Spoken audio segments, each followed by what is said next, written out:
Bombay press में आपका स्वागत है। हमारे साथ मौजूद हैं बॉम्बे प्रेस के चीफ एडिटर शराफत खान साहब। जो हम पुराने सिलसिले जो चले आए थे दादागिरी के, आज हम उसी बात के ऊपर एक टॉपिक लेके आए हैं और हम इनसे जानना चाहते हैं कि पुराने लोग जिस तरीके की दादागिरी करा करते थे वो किस तरीके की होती थी, ये अपनी ज़ुबानी बताएंगे। बॉम्बे प्रेस में सर आपका स्वागत है। क्या कहेंगे, पुरानी जो दादागिरियाँ चलती थी किस तरीके थी? बम्बई में दादागिरी की तारीख बरसों पुरानी है। कभी बम्बई में गली गली के दादा हुआ करते थे।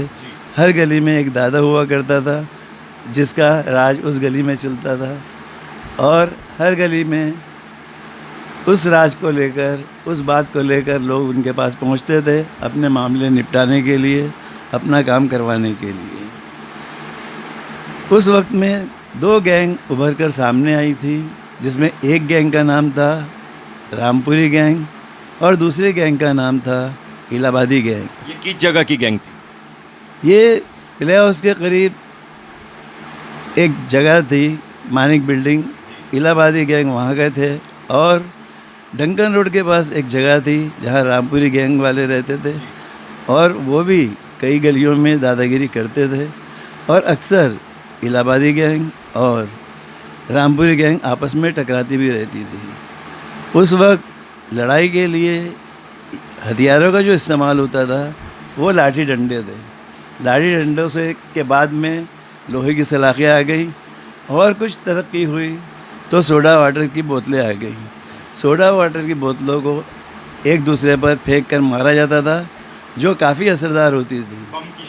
बम की शक्ल अख्तियार करती थी, और साथ साथ उसका जो कांच इतना जहरीला होता था कि बदन के जिस हिस्से पर भी लग जाए वहाँ गहरा ज़ख्म पैदा कर देता था, और उसका इलाज मुश्किल होता था।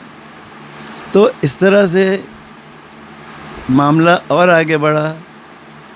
तलवारों का ज़माना आया और रामपुरी चाकू का ज़माना आया। लोगों ने उसका इस्तेमाल करना शुरू कर किया। जो लोग थोड़ी सी शराब पीकर रास्तों पर निकलते थे और एक दूसरे पर हमला करने के लिए तलवारों और चाकू का इस्तेमाल करते थे। उसके बाद में भी और कुछ आगे बढ़ा तो रिवाल्वर का ज़माना आ गया। रिवाल्वर का ज़माना आने के बाद में एक जो सबसे बड़ी चीज़ हुई है वो ये हुई कि बॉम्बे में स्मगलिंग की शुरुआत हुई। लोग स्मगलर बनने लगे, और स्मगलर बनने के बाद में रुपए पैसे की बहुतायत हो गई। रुपया पैसा लोगों के पास पहुंचने लगा, जिसकी वजह से गैंगवार भी बढ़ने लगा। लोग एक दूसरे के मुखालिफ भी होते गए, और साथ साथ मुखालफत में ये हुआ कि उनके बाद दो भाई जिनका नाम दाऊद इब्राहिम था और साबिर इब्राहिम था, ये मैदान में आए। इन लोगों ने काफ़ी रुपया कमाया स्मगलिंग से, और उसके साथ एक पठान गैंग सामने आई जिसके सरबराह थे करीम लाला। तो करीम लाला के आने के बाद और दाऊद इब्राहिम के आने के बाद में दोनों ही आपस में दुश्मनी हुई। इसकी वजह थी स्मगलिंग, और ये गैंगवार इतना बड़ा, दोनों इतने एक दूसरे के दुश्मन हुए कि इनका सुलझना उस झगड़े का मुश्किल हो गया। उसी वक्त करीम लाला ने हाजी मस्तान मिर्ज़ा से रिक्वेस्ट की, दरख्वास्त की कि किसी तरह से इस मामले को सुलझाया जाए ताकि हम चैन और अमन की ज़िंदगी जी सकें। फिर ये हुआ कि हाजी मस्तान मिर्ज़ा ने 100 लोगों को बुलाया और उनको लेकर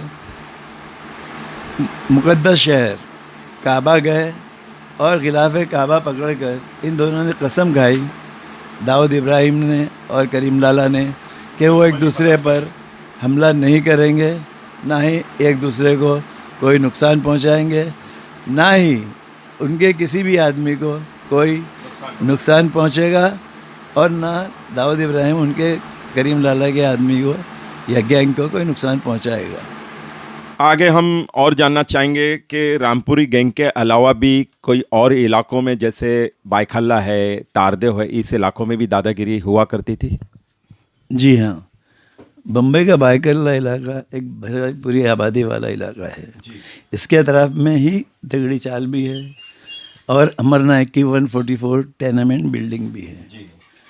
आर्थर रोड जेल भी उसके काफ़ी करीब है। यही वो इलाका है जिसने बम्बई में कई डॉन पैदा किए। अमरनायक, बाबू रेशम, अरुण गौली, कुंदन दुबे, बड़ा राजन, पारसनाथ पांडे, हाईवर्ड, सलीम गुर्दा और इन जैसे और भी कई नामवर गुंडे या गैंगस्टर इस इलाके की पैदावार हैं। बायकल्ला के इलाके में सबसे पहले जब्बार ज़बरदस्त और सत्तार बंदोबस्त नामी 2 भाइयों ने मिलकर अपनी एक गैंग बनाई थी। इस गैंग के कई मेंबर थे जिनका काम था पॉकेट मारना और चोरी करना। इस गैंग की सरगर्मियाँ बायकल्ला, हैंस रोड, 7 रास्ता, एस ब्रिज तक फैली हुई थी। इन लोगों को ही इस इलाके की दादागिरी भी थी और दादागिरी भी इन्हीं की चलती थी। काफ़ी अरसे तक ये लोग यहाँ राज करते रहे, लेकिन रमा कंपनी ने आकर इन लोगों से टक्कर ली और उनसे हफ्ता मांगा। तब तक भाई लोगों को ना तो हफ्ता दिया जाता था और ना ही इसका रिवाज था। दादागिरी भी अपनी अपनी गलियों तक महदूद होती थी, सीमित थी कह लीजिए। बायकल्ला की क्रास गली में अमरनायक का दारू और मटके का अड्डा था।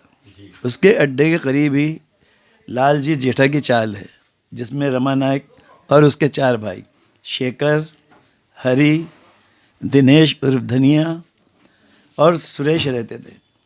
रमा नायक अपने भाइयों में सबसे छोटा था। रमा नायक के भाई सुरेश की ताड़देव के गुंडे कुंदन दुबे से किसी वजह को लेकर दुश्मनी हो गई। इस दुश्मनी को लेकर कुंदन दुबे ने सुरेश नायक यानी रमा नायक के भाई का खून कर दिया।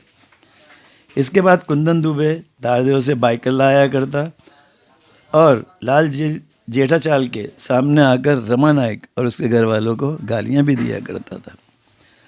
इसकी हर रोज़ के दादागिरी से तंग आकर रमा नायक ने अपनी एक गैंग बनाई और इस गैंग में हाईवर्ड, बाबू रेशम, अशोक चौधरी उर्फ छोटा बाबू, बड़ा राजन और अरुण गौली को शामिल किया।